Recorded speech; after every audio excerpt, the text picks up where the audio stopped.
contente.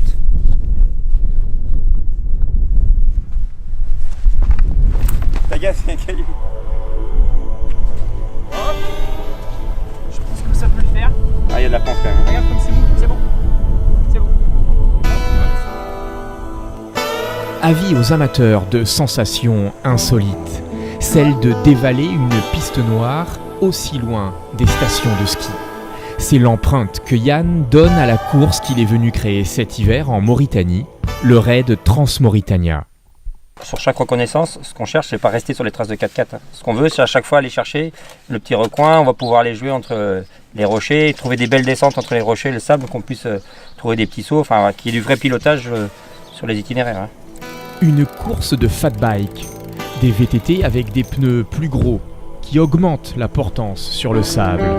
Un raid itinérant de 6 jours, tracé dans l'immensité de l'Adrar mauritanien, qui retrouve un élan touristique depuis que des mesures de sécurité ont été prises conjointement par la France et la Mauritanie en 2017. Dès à présent, nous pouvons donner toutes les assurances que vous voulez par rapport à la sécurité. Je pense que, en tout cas pour nous, nous pensons que ce problème est réglé.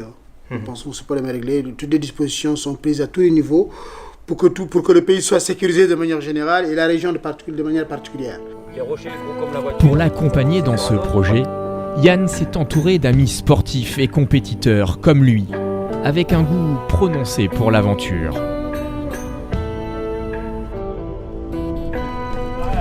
C'est beau là, hein. Quand Yann m'a appelé, j'ai tout de suite été séduit par l'événement. Je lui ai dit que je pouvais lui trouver des vélos pour l'équipe.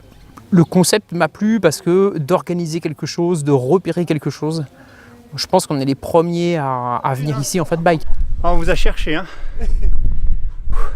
Pour moi, c'est plutôt une aventure humaine qu'une aventure sportive, mais il y a quand même un aspect sportif indéniable.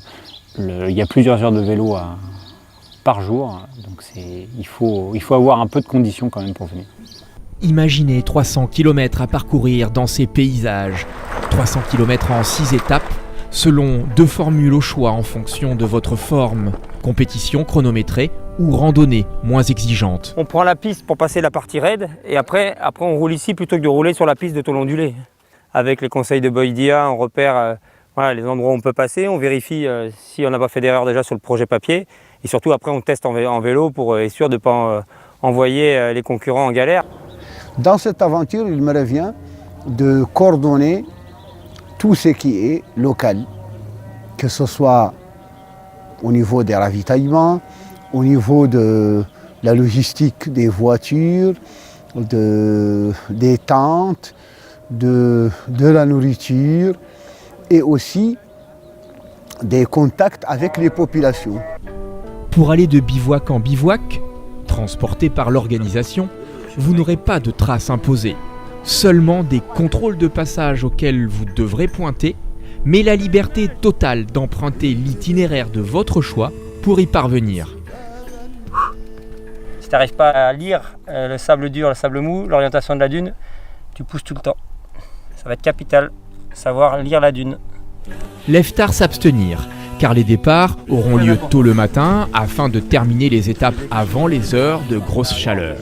L'après-midi, au choix, vous vous reposerez ou nous vous emmènerons découvrir les environs. Chaque soir sera l'occasion de goûter une nouvelle recette de la cuisine traditionnelle des Chameliers. Le four, il est bien chauffé à 120. Mais surtout, de vous endormir au milieu du désert. Ça faisait un moment que j'avais ça en tête et que j'espérais pouvoir faire ça un jour. Et là, je suis très très content, voire même aux anges. Reste maintenant tout le travail, la communication, qu'on puisse trouver des participants, rechercher des sponsors pour pouvoir boucler le budget et permettre comme ça à de nombreuses personnes de découvrir et de prendre autant de plaisir que nous.